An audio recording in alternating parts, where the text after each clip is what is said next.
Kericuhan terjadi saat debat publik terakhir pasangan calon gubernur dan wakil gubernur Aceh pada Selasa malam. Pendukung paslon nomor urut 2 Muzakir Manaf Dekpat tiba-tiba naik ke panggung debat. Mereka memprotes dugaan adanya mikrofon tambahan saat paslon nomor urut 1 Bustami Hamzah dan Fadil Rahmi menyampaikan visi dan misi.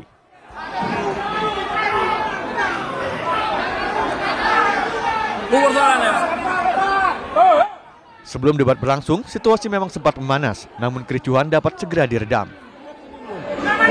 Di debat ketiga ini tadi ada permasalahan, ada protes dari salah satu pasangan calon yang melihat ada benda yang digunakan oleh salah satu paslon dan dipertanyakan.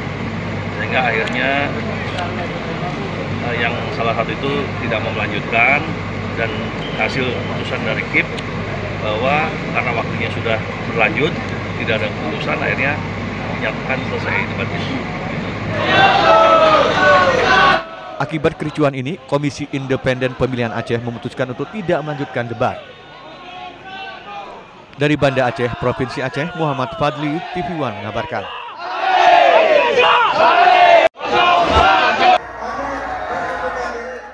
Ratusan warga pendukung pasangan Cabup dan Cawabup di Musi Banyuasin, Sumatera Selatan mengamuk dalam acara debat kandidat kedua yang berlangsung di Gedung Serbaguna, Kota Sekayu, Rabu malam. Warga merasa ada kecurangan yang diduga dilakukan oleh KPU dalam memberikan materi kepada salah satu pasangan calon bupati dan calon wakil bupati yang mereka dukung.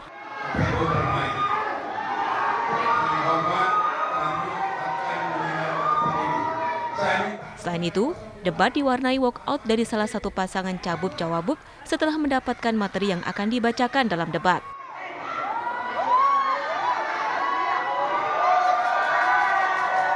Pasangan nomor urut 2, Toha Rohman, mengundurkan diri, tidak melanjutkan debat.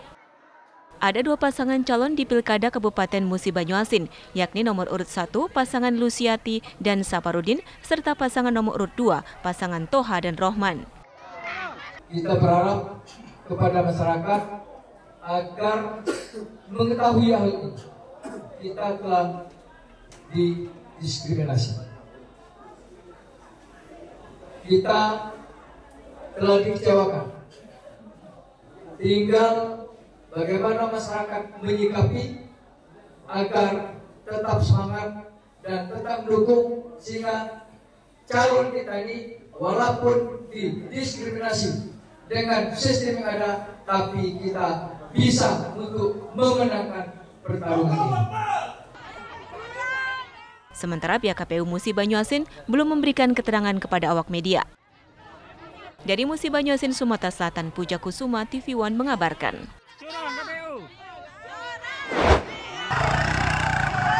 Dalam video amatir warga terlihat bentrokan melibatkan massa pendukung antar dua pasangan calon Bupati Tapanuli Tengah. Untuk meredam situasi, polisi yang dipimpin Kapolres Tapanuli Tengah, AKBP Basa M dan Banjar Nahor, berusaha menenangkan kedua massa pendukung. Polisi terpaksa mengeluarkan tembakan ke udara untuk membubarkan konsentrasi massa. Belum diketahui apa penyebab terjadinya bentrokan ini. Kapolres Tapanuli Tengah, AKBP Basa M dan Banjar Nahor yang dikonfirmasi belum memberikan keterangannya terkait bentrokan yang terjadi. Namun, situasi di Kabupaten Tapanuli Tengah pasca bentrokan sudah kembali kondusif. Pada Pilkada serentak tahun 2024, ada dua pasangan calon bupati di Kabupaten Tapanuli Tengah yang bertarung, yaitu Hiedi Pasaribu berpasangan dengan Darwin Sitompul nomor urut 1, dan Masinton Pasaribu berpasangan dengan Mahfud Effendi Lubis nomor urut 2. Dari Tapanuli Tengah, Sumatera Utara, Saren Situmorang, TV One mengabarkan. Kondisi hujan tak menyurutkan antusias masyarakat untuk mengikuti kampanye akbar pasangan calon bupati dan wakil bupati Anton Safarudin Poti yang digelar di lapangan Pematang Baik, Desa Pematang, Berangan, Kecamatan Rambah. Suasana kampanye makin menarik perhatian masyarakat karena juga dihadiri artis ibu kota Armada Band. Saat berorasi, paslon nomor urut 3 ini memaparkan sejumlah program unggulan mereka di bidang infrastruktur dan pendidikan. Berharap dengan ramainya kampanye akbar hari ini, kami berharap pada tanggal 27 November akan datang masyarakat dapat PPKN dapat mengiring kami dan kami dapat meraih suara yang terbanyak. Ajang kampanye akbar ini juga diharapkan bisa mempererat hubungan silaturahmi bersama masyarakat Rokan Hulu. Dari Pekanbaru Riau, Muhammad Arifin, Fazza Ramadan, TV One mengabarkan.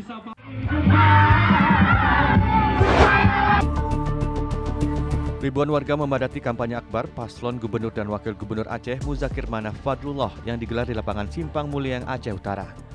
Kampanye akbar ini bukan hanya acara politik biasa, tapi juga menjadi ajang untuk memperlihatkan dukungan yang kuat bagi pasangan yang lebih dikenal dengan sebutan Mualem Dekpat. Dalam orasinya, pasangan yang didukung oleh koalisi besar ini berjanji akan membuka lapangan kerja yang lebih banyak lagi bagi masyarakat Aceh. Dalam visi misinya Mualem itu sudah tertulis semuanya bahwa untuk penanganan pengangguran di Aceh yang tiap tahunnya lulusan tingkat kesarjanaannya di seluruh kampus itu hampir mencapai puluhan ribu lebih ya.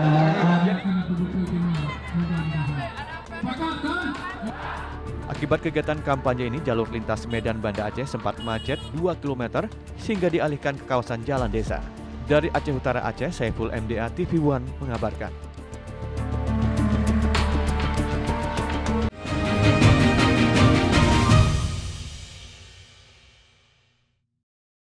Terima kasih, saya sangat mengapresiasi ini ya, catatan demokrasi. Menurut saya ini acara yang paling bagus. Karena apa? Melihat data-data di lapangan, melihat blunder-blunder di lapangan, dan sekarang ada solusinya. Pada kesempatan ini saya mengucapkan terima kasih pada catatan demokrasi. Baik, jadi hasil pemeriksaan ada salah satu pelaku dengan Catatan Demokrasi, Selasa pukul 20 waktu Indonesia Barat, live di TV One. Informasi terpilih. 31 bayi prematur yang berasal dari Rumah Sakit Al-Shifa berhasil dievakuasi ke rumah sakit lainnya di Gaza bagian selatan Minggu waktu setempat. Akibatnya ada 6 kematian baru bayi-bayi prematur tersebut. Menjadi perhatian utama. Komisi Pemilihan Umum KPU menelusuri kebenaran dugaan kebocoran data pemilih yang diperjualbelikan di media sosial. Kabar utama pagi hanya di TV One. Februari yang lalu kalau nggak salah, di mana terjadi pembubaran Ya tidak dilibatkan. Dilibatkan kan? Tidak, ini banyak undang-undang ini. Ustadz Ilmi sedikit, bagaimana Anda melihat ini Pak Ustadz ketika waktu yang sangat singkat kita bisa mensimplifikasi sekitar 70. Penampilannya sudah nggak setuju. Yang terus. Saksikan yang ini dua saja. sisi. Itu. Membedah informasi dengan ketajaman analisa. Bagaimana konfigurasi atau prediksi konfigurasi nantinya di Senayan. Bang Erwin? Kita ingin menjaga demokrasi itu untuk kepentingan bersama. Dan insya Allah Golkar akan berada di depan untuk itu. Menghadirkan pandangan para pengamat dan ahli. Menjaga demokrasi itu merupakan hal yang paling penting, Bang Emrus. Bukankah kita lebih mengedepankan musyawarah mufakat untuk kepentingan rakyat? Apa kabar Indonesia Malam di TV One?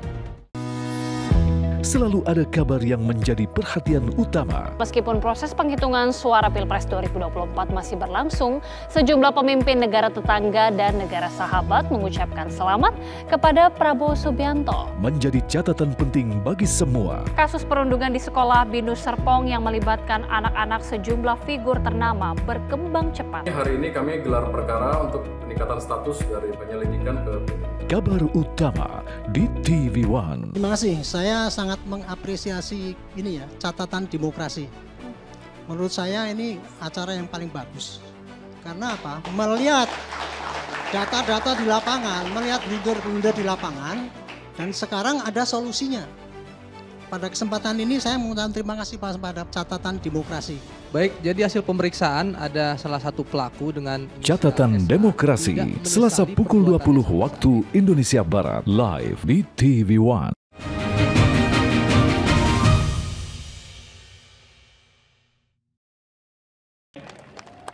Termasuk Adinda Evi.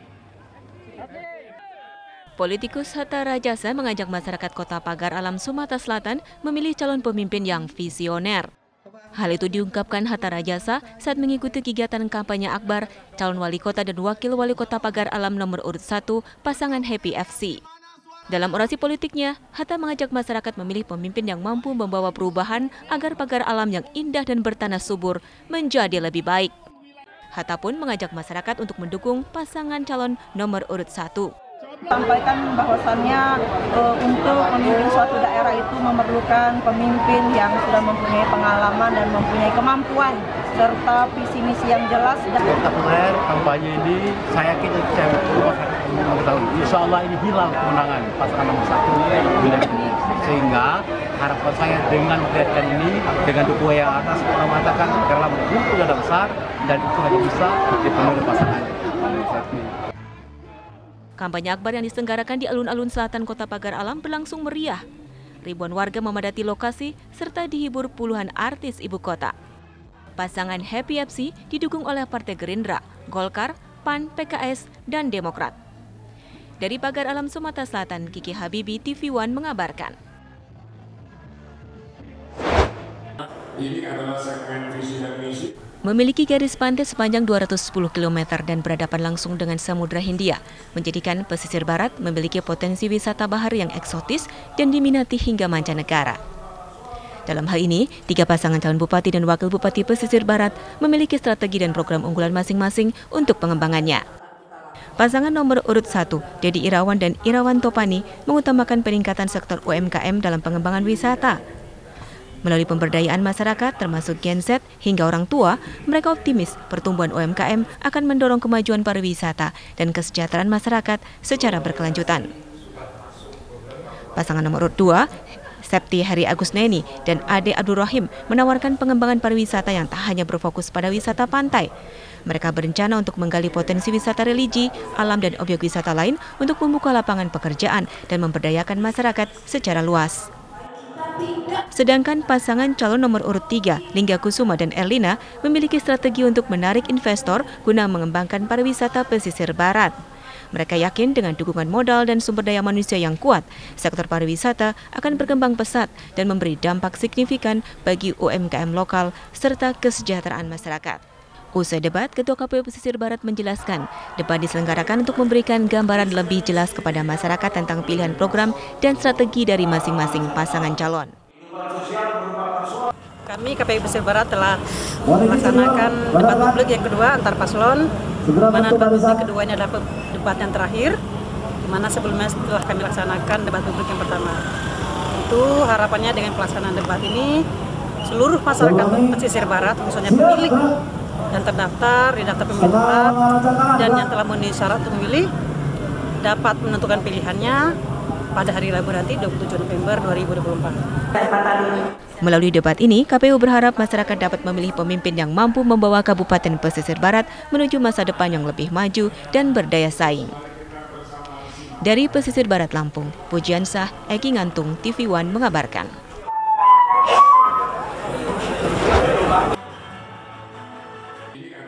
Ramai diisukan hanya menjadi calon boneka dan pemecah suara. Pasangan calon bupati dan wakil bupati Pesisir Barat nomor urut 3, Lingga Erlina, membantah hal tersebut. Pihaknya mengatakan isu yang beredar merupakan kebohongan. Tim pemenangan calon 03 menjelaskan koalisi Berani bersama Lingga Erlani hadir untuk menjadi pemenang pada Pilkada 27 November mendatang. Paslon yang diusung PAN, PKB, Demokrat, dan Golkar ini bahkan mengatakan hanya pasangan Lingga Erlina yang siap dan mampu menjadi bupati serta wakil bupati Kabupaten Pesisir Barat. Hal ini disampaikan usai berlangsungnya debat publik kedua. Kami juga bukan pemecah suara loh. Paslon nomor urut 3 ini hadir untuk menjadi pemenang. Silahkan yakinkan dari tim koalisi bahwa kami bukan pemecah suara tapi hadir untuk menang untuk masyarakat Kabupaten Pesisir Barat. Pasangan Lingga Erlina berharap masyarakat tidak termakan hoaks dan isu kebohongan yang beredar di media sosial maupun di tempat-tempat lainnya. Dari Pesisir Barat Lampung, Pujiansah, Eki Ngantung, TV One mengabarkan.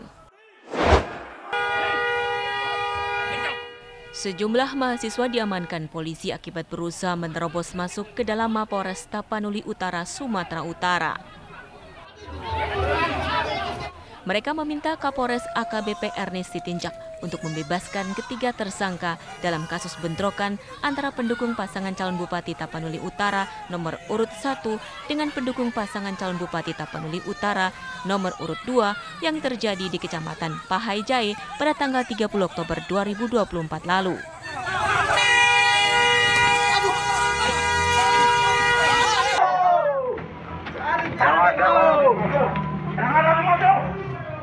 Mereka menilai polisi telah salah melakukan penangkapan. Pasca bentrokan tersebut, kuasa hukum masing-masing pasangan calon Bupati Tapanuli Utara saling lapor ke polisi. Sementara saat menemui para pengunjuk rasa, Kapolres Tapanuli Utara pun memberi penjelasan. Pihaknya telah profesional dalam menangani kasus tersebut.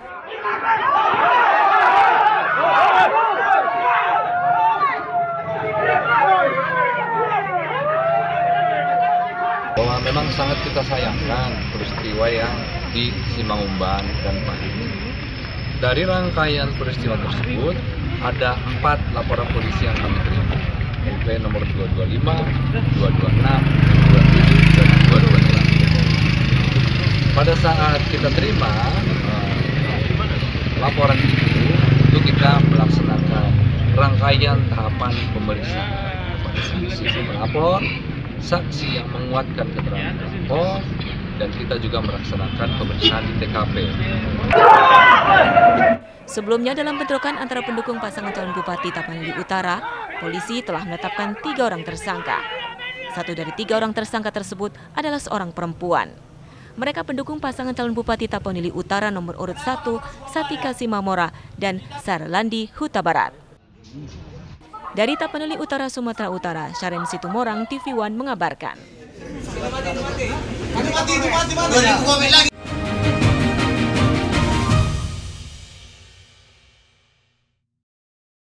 Terima kasih, saya sangat mengapresiasi ini ya, catatan demokrasi. Menurut saya ini acara yang paling bagus.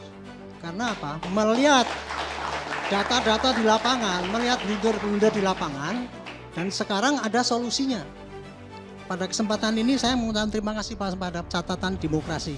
Baik, jadi hasil pemeriksaan ada salah satu pelaku dengan Catatan Demokrasi, Selasa pukul 20 waktu Indonesia Barat, live di TV One. Informasi terpilih. 31 bayi prematur yang berasal dari Rumah Sakit Al-Shifa berhasil dievakuasi ke rumah sakit lainnya di Gaza bagian selatan Minggu waktu setempat. Akibatnya ada 6 kematian baru bayi-bayi prematur tersebut.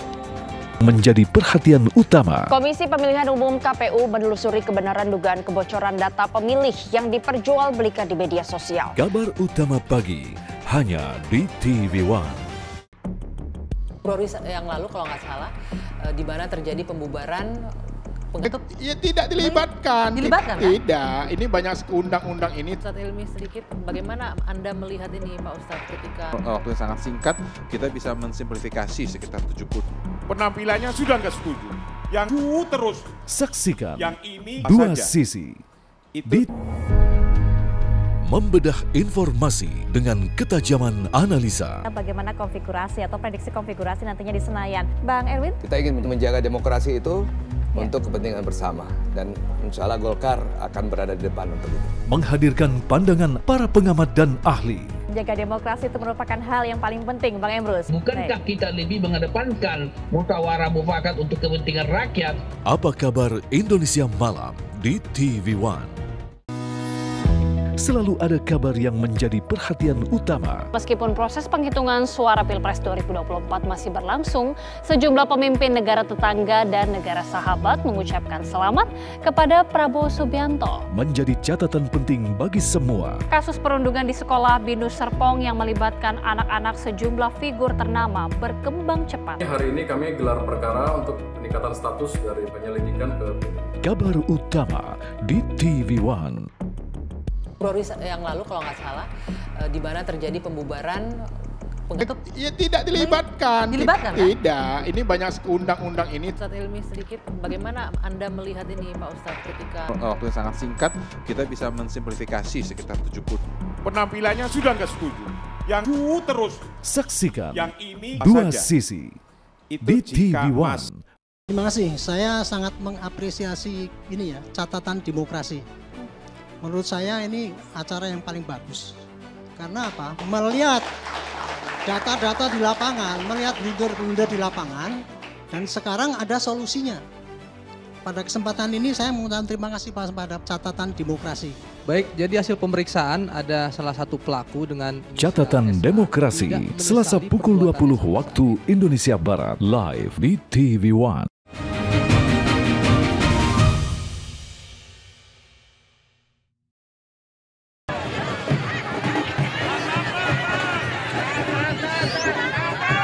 Bobi Nasution, calon gubernur Sumatera Utara nomor urut 1, melakukan kampanye di kota Binjai bersama dengan pasangan calon wali kota Binjai nomor urut 4, Amir Hamzah dan Hasanul Jihad.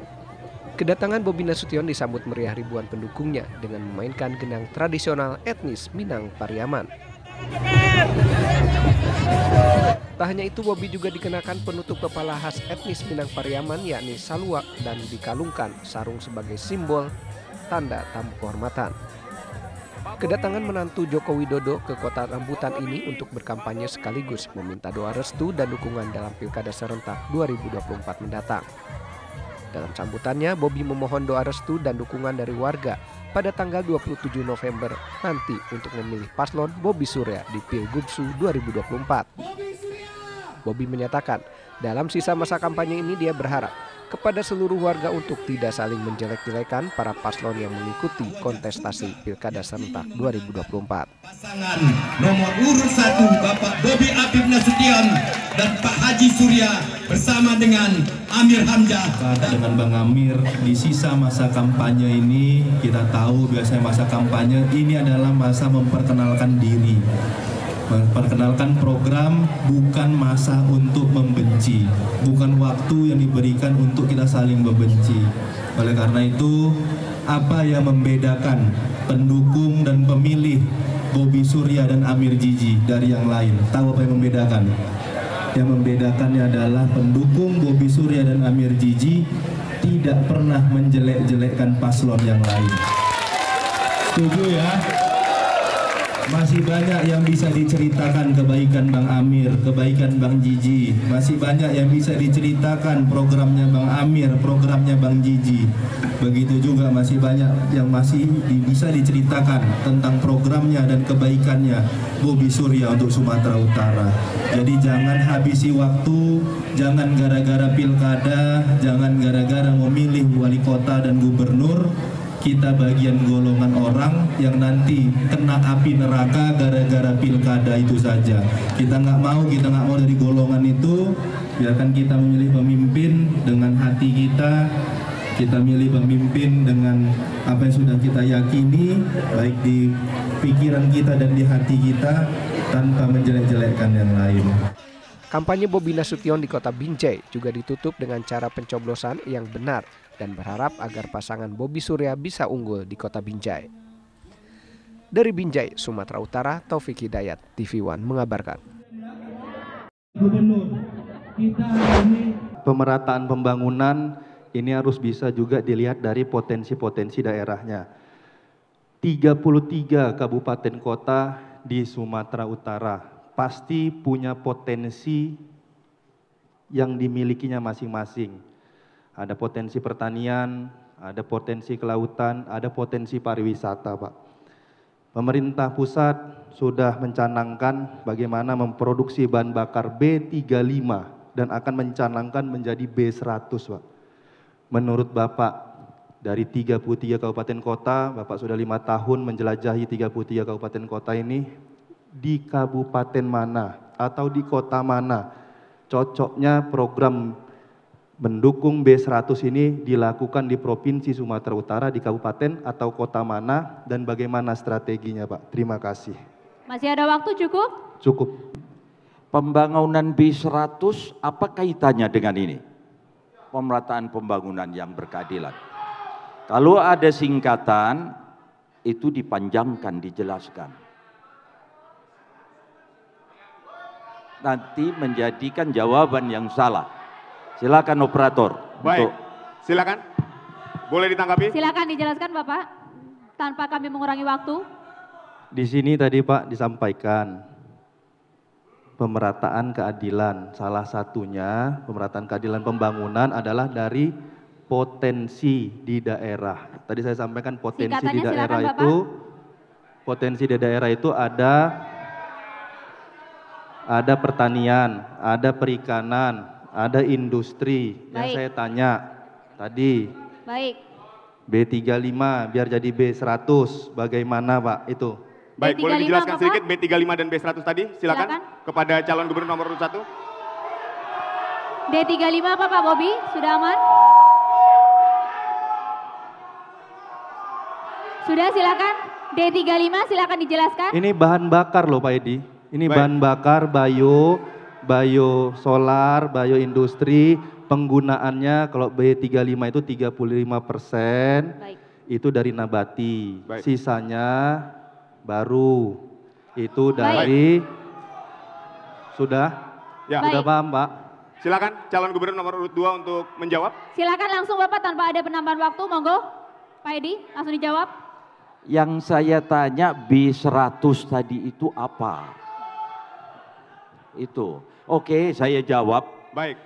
Potensi wilayah dari masing-masing kabupaten dan kota. Di situ ada peternakan. Habis. Baik. Makasih. Mohon izin Pak Edi, saya bukan mau menjebak, tidak Pak. Tapi seingat saya, Bapak pernah mencanangkan program ini Pak di Sumatera Utara. Saya ingat Bapak pernah mencanangkan, boleh dilihat. Bapak pernah mencanangkan ini tentang bagaimana menghasilkan kita hilirisasi dari kelapa sawit Pak. Bagaimana mendukung program pusat dari B35 menjadi B100, semua dari nabati. Ini harus bisa kita mulai dari penggunaan karena kita penghasil kelapa sawit Pak. Di daerah kita ini penghasil kelapa sawit. Dan kita harus memanfaatkan hilirisasi tersebut. Hilirisasi kelapa sawit yang harus benar bisa kita mulai. Kita mulai di Sumatera Utara bukan hanya jual TBS, bukan hanya jual CPO, tapi harus banyak turunan-turunan dari kelapa sawit yang harus bisa dihasilkan. Ada industri baru, ada buka usaha, industri turunan dari kelapa sawit harus dimulai di Provinsi Sumatera Utara. Kalau tadi kaitannya untuk mengembangkan potensi daerah, daerahnya pasti akan naik Pak. Potensi daerahnya, sumber daya manusianya juga akan belajar bagaimana hilirisasi dari kelapa sawit. Bukan hanya menanamnya, memanennya, tapi juga bisa nanti membuat produk-produk turunannya. Mungkin itu Pak. Terima kasih. Terima kasih. Saya takutnya apa yang ditanya tidak mengerti. Karena itu masih banyak dikelola tentang sawit, itu dikelola dari pusat. Hilirisasi ini yang kita bikin dan masih kita rencanakan, termasuk yang namanya minyak merah yang sampai sekarang belum terrealisasi, belum terlaksana. Sekarang kita masih mengoptimalkan di mana di daerah peternakan, di mana di daerah perkebunan, di mana di daerah perikanan, di mana di daerah pertanian. Itu semua setiap saat saya sampaikan, baik itu kepada bupati dan wali kota. Khusus sawit, benar, saya masih sangat kurang untuk itu. Karena banyak ditangani oleh pusat. Perpajakannya diambil dari pusat, sampai ratusan triliun dibawa ke pusat. Ini yang saya mengambil yang belum dikerjakan oleh pusat. Saya memprogramkan, tetapi saya belum mengoptimalkan di bidang itu. Mudah-mudahan 5 tahun yang akan datang akan saya kelola dengan baik.